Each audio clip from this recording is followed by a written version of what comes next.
Deus não passou a amar você quando você melhorou, mas na realidade Ele já te amava mesmo quando você ainda estava quebrado.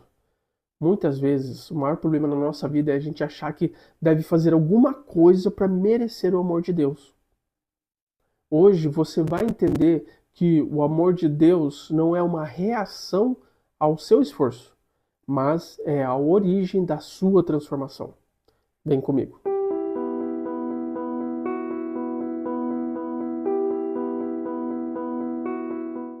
Salve galera ligadas no Enxertados em Cristo. Meu nome é Bruno Brito e hoje nós vamos para o vídeo 6 da nossa série O Deus que não te abandona. E hoje nós vamos falar sobre Deus te ama. Se você não viu os vídeos anteriores, pausa esse aqui e dá uma olhada lá na playlist que eu deixei preparada ali no canal. Maratona todos eles que esse fechamento vai ser ouro. E para iniciar esse vídeo, vamos começar com a leitura que está em Romanos, capítulo 5, versículo 8. Que diz exatamente assim: Mas Deus prova o seu amor para conosco pelo fato de ter Cristo morrido por nós, sendo nós ainda pecadores. Não foi a partir do momento em que você fez algo para estar recebendo o amor de Deus, mas mesmo antes de nós nascermos, mesmo antes de nós tentarmos melhorar, mesmo antes de você pedir perdão pelos seus pecados, Deus já te amava e já tinha sacrificado Jesus na cruz por você. Olha só que interessante. Deus, ele não te amou porque você mudou, nem porque você obedeceu, muito menos porque você o aceitou. Mas ele te amou antes de tudo isso acontecer na sua vida. Já parou para pensar nisso? Que o amor de Deus começa muito antes de nós fazermos qualquer coisa que poderia fazer com que nós mereçamos esse amor? Veja, o amor de Deus não reage ao seu comportamento. O amor de Deus ele é indiferente ao que você faz. É como um amor de pai. Eu, como pai, posso dizer muito bem que eu amo minhas filhas. Elas têm o poder nelas de me dar mais, digamos assim, mais orgulho ou não. E sim, quando elas me deixam orgulhoso, uau, é fantástico. Mas quando elas cometem um erro, quando elas fazem alguma coisa que eu não fico tão feliz, que não me agrada tanto, eu não deixo de amá-las. Eu ainda a amo. É como eu uma vez comentei com elas o seguinte: mesmo no dia mais terrível em que elas cheguem para mim e me tragam notas ruins da escola, briguem com a mãe delas, desobedeçam em casa, pense nesse dia terrível.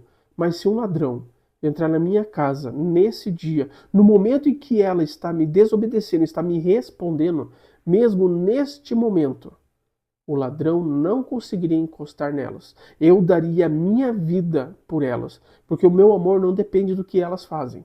E com Deus não é diferente.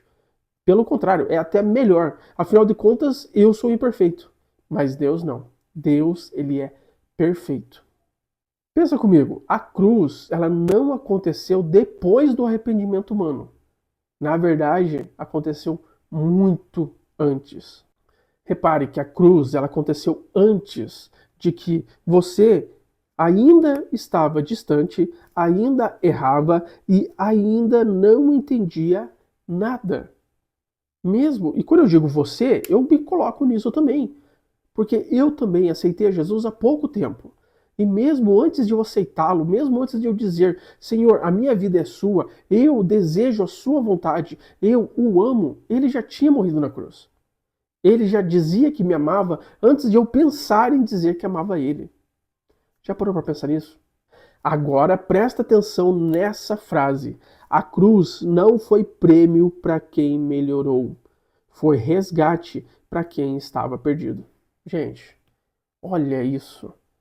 Não é uma questão de meritocracia, como o mundo lá fora tem colocado tanto na nossa cabeça. Para você ganhar uma coisa, você tem que merecer. Para você receber isso, você tem que fazer aquilo. É tudo uma jogada. Até mesmo os relacionamentos de hoje entre marido, mulher e amigos, ele é tudo pautado nisso. Eu te dou alguma coisa se você fizer alguma coisa por mim.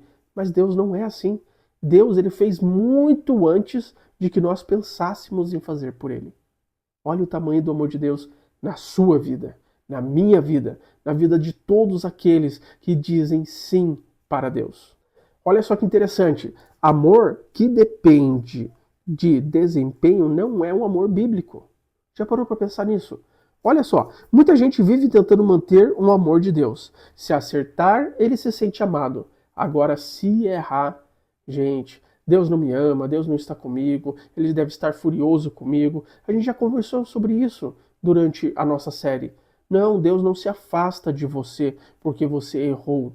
Ele está logo ali, logo do lado. É aquilo que eu falei. Se você simplesmente comete um erro, mas olha para o lado e diz, Jesus, ele está ali.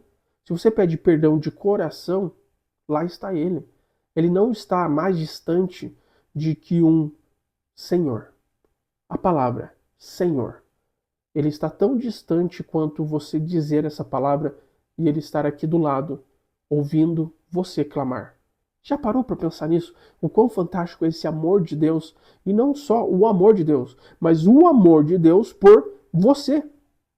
O amor de Deus, ele não fica oscilando com aquilo que nós fazemos.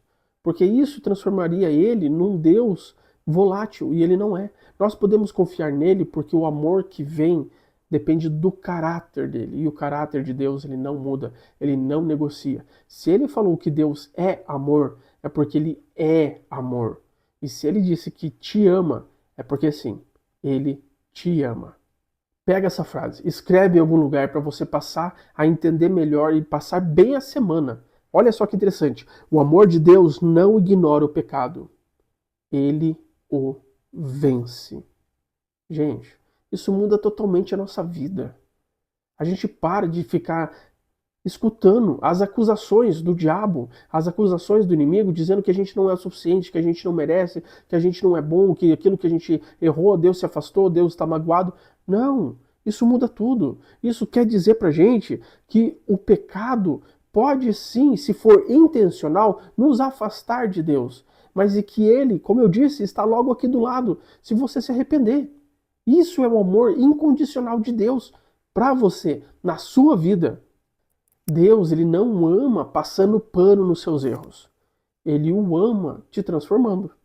É por isso que o cristianismo ele exige tanto das pessoas e é por isso que tantas pessoas se afastam dele. Porque não é um simplesmente Deus me ama e está tudo bem, tudo acabado. Não. Deus me ama e ele me transforma. O evangelho, ele está aqui para me salvar e para me transformar. Pega essa frase. O amor que salva é o mesmo amor que confronta. A graça que perdoa é a mesma que chama a mudança. Quando você aceita Jesus, quando nós aceitamos que Deus é nosso Pai, que Ele nos ama, e sim, Ele nos ama muito, a transformação é inevitável. Não tem como uma pessoa chegar e dizer, eu aceitei Jesus, mas continuo com uma vida em pecado intencional, ok? Não é simplesmente cair em pecado, mas viver pecando intencionalmente. Ah, eu continuo porque Deus é amor. Não, não, não. É você, como disse Jesus, nascer de novo, ok? Já parou para pensar nisso? Por que nós precisamos nascer de novo? Porque a gente se torna uma nova criatura, como Deus mesmo falou.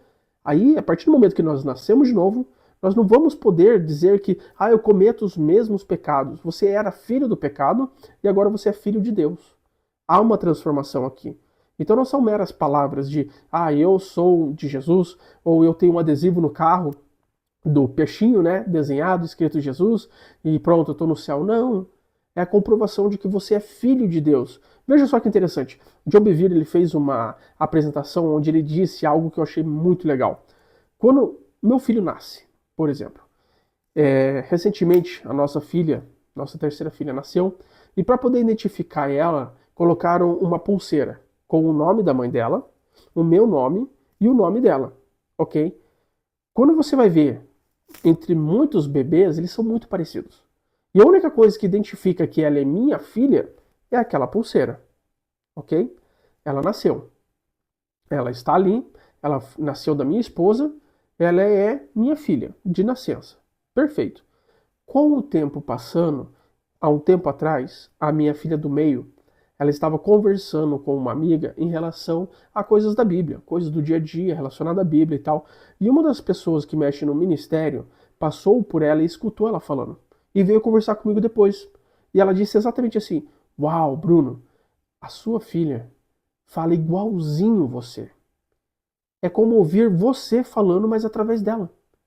Olha que interessante. A minha filha mais nova agora, que está com 18 dias, ela é minha filha por nascença. Mas a minha filha do meio, que estava conversando, ela transmite que é minha filha pelo jeito que ela age. E é isso que nós temos que ser.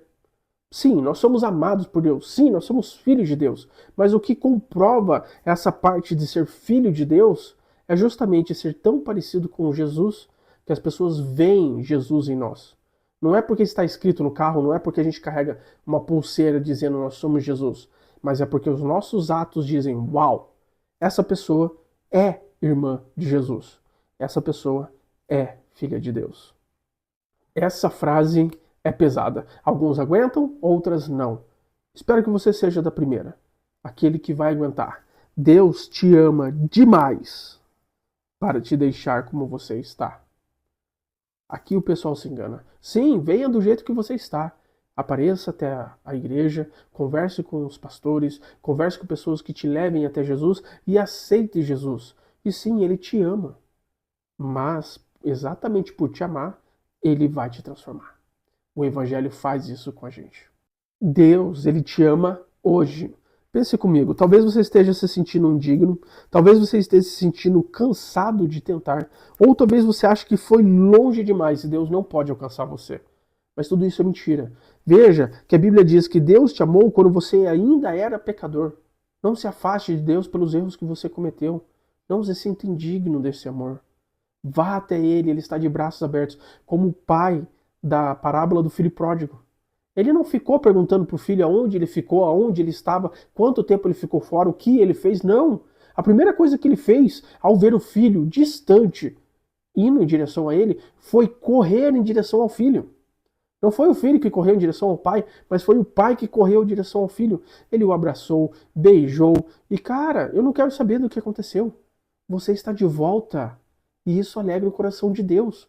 Volte para Ele. Hoje é a sua oportunidade, porque Ele te ama. Pare para pensar. Muitas vezes o que te afasta de Deus não é o seu pecado, mas a sua falta de fé nesse amor bíblico, nesse amor de Deus. Pessoal, essa série, ela mexeu comigo. Eu espero realmente de coração que ela tenha mexido com você. Eu tenho até uma colinha aqui embaixo aqui para mim não me perder, que diz que o primeiro vídeo foi Deus te vê. Aí, Deus te ouve. Deus está com você. Deus é por você. Deus se importa com você. E hoje, por último, fechando tudo isso se torna real porque Deus te ama. Vamos finalizar isso com uma frase que eu quero que você leve durante essa semana. Que você leve para sempre na sua vida. Para que você tenha uma certeza absoluta dentro de você do amor de Deus. A frase é a seguinte, marca aí. O amor de Deus não é o fim da história. É o começo da transformação. É isso aí, pessoal. Chegamos ao final dessa série, O Deus que Não Te Abandona. Comenta aqui embaixo, Deus me ama. Não esquece de conferir o e-book Esforço na Direção Certa. O link está na bio e também vou deixar fixado aqui embaixo nos comentários. Um forte abraço. Não esqueça de se inscrever, deixar o like para que você possa receber mais e mais mensagens como essa. Vamos seguindo no amor de Deus. Que Deus os abençoe. Até a próxima.